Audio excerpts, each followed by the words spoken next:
Hey, Brian King here. It's International Women's Day, I'm told. And what I'm going to say about this is pretty much stream of consciousness. I've just been reflecting on it today. And the one thing that immediately comes to mind is just one day to celebrate women. Are you kidding me? What jackass came up with this idea? And if it's a woman, shame on you. I don't know how a society could survive without the women. Because, speaking for myself and most of the guys I know, we're dickheads most of the time. We have a hard time often seeing the forest from the trees. I know that's the case for me. My wife is 10 times more organized than I can ever hope to be. She is fantastic at big picture thinking. So when it comes to long-term kind of stuff, I need to defer to her. I'm really great in the moment.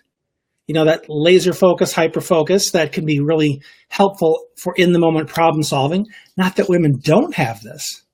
They sure as hell do.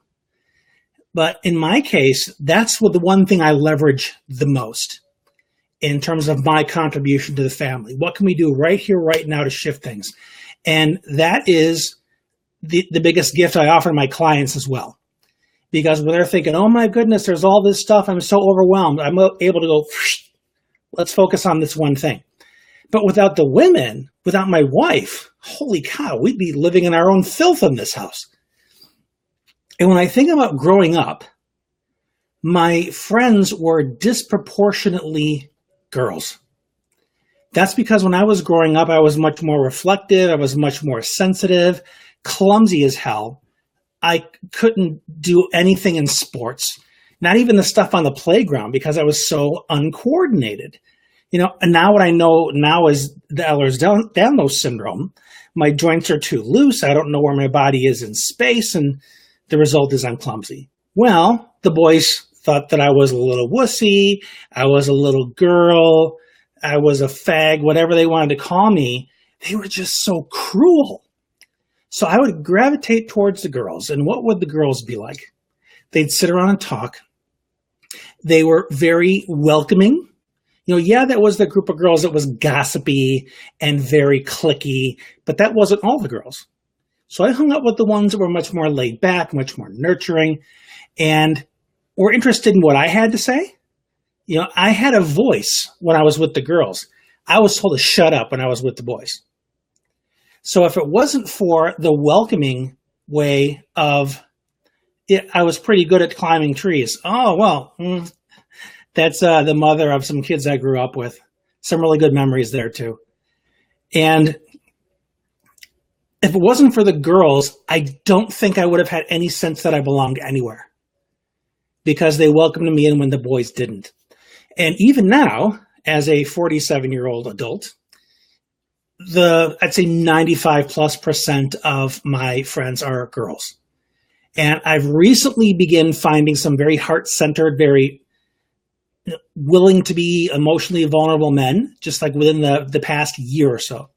And I've gotten close with some of them, and it's so refreshing to meet guys that are saying, all this macho crap, yeah, I really got no use for that.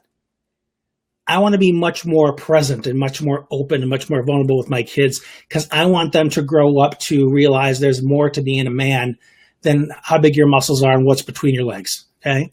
And that is just a wonderful thing to have in my life now. But in terms of my desire to reflect, my desire to talk about relationships, to talk about the more meaningful sides of life, I find it's the women that want to have that conversation. There are some guys, not too many of them. They're kind of a needle in a haystack, but if it wasn't for the women, I don't know where I'd be. Not just historically speaking. I mean, you can look at the Harriet Tubmans. You can look at the Susan B. Anthony's. You can look at the first ladies. Depending on who you listen to, our previous president, the first lady, had a bigger impact than he did. And, who can say why that is? Maybe because she didn't have all that political muck and mire that she had to navigate. But I look back to growing up, my father was barely available physically, let alone emotionally. It was my mom who was there. And to this day, I can call my mom if I need to vent about something or process something, or just have an ear to and a mind to bounce things off of. The person that I share my greatest vulnerabilities with is my wife, Kathy. And it's just absolutely amazing to have her in my life. She's just, I can't begin to tell you what she brings to my life. And when you look back at your own life, who had the greatest impacts on you? I mean, depending on how you spent your life, it might be kind of balanced. If you were involved in sports, maybe you had that one coach that really saw what you could do and really pushed you, or maybe you had a father that was taking you out fishing and doing things like that. And then your mother did things at home, or your mother took you to places, to museums. I know in my world, when I do the coaching for ADHD parents, 98% of the time, it's the mom that reaches out to me. She's the one who's looked at to be the problem solver. She's the one that has to go to all the meetings. And the dad just kind of does what the dad does, goes and does the 9 to 5 and comes home and wants to relax. And when is dinner going to be on the table? Or where's your mother? Bullshit. Seriously. I don't know how guys get away with this. I don't know if it's because of the separation of gender roles in our culture, and how women are not empowered to step up and say, hey, listen, buddy, while you were at work, I did plenty of busting my ass here. Our day's not done yet.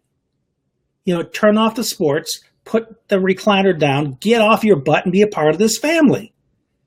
That's what I want to say to a lot of dads. I mean, I'll say there are some days where I slack. I mean, I'm not perfect. And Kath will let me know it, okay? And that I do my best to get up and engage and do my part as well. So I don't know why it is. I'm not going to, pass any judgment. I don't know your family. I don't know what the specific roles are, why things are the way they are. But I think even to this day, with all the progress that's been made, and you see, one of the things that's happening today is possibly a nationwide protest called A Day Without Women, where women are not going to go to work, or they're just going to disengage from everything they typically do at home to allow the world to experience what it would be like without women. And my biggest question is, why the hell is this still necessary? Why do we still take women for granted? Why do we not honor them the way they need to be honored? And for one day, please, where is the appreciation? Where is the respect towards women that if it were in place, these protests wouldn't be necessary? Our new president is one of the most sexist, misogynistic pigs I've ever seen in my life. So much so that there was a million woman protest to say, hey, we're voters too. We forget about it. Yeah, you are voters, and he still made it into office. So I don't know what the hell happened, because there are more women than men on this planet. So the fact that women still need to protest in order to be recognized as not only equal, but superior in many ways and valued for that, why the hell is this still necessary? I mean, we're supposed to be an evolved culture. We're supposed to have equality. And maybe there are some settings where the equality is easier to spot, but legislatively, it sure as hell isn't there. I personally don't know what it's going to take to change it, at least on a more macro level. But in the day-to-day, you can approach any woman and say to them, I'm so grateful for you. Not just, oh, thanks for helping me with this, where the gratitude is much more related to a task. Hey, thanks for this dinner, honey. Okay, that's fine, but why don't you just appreciate her?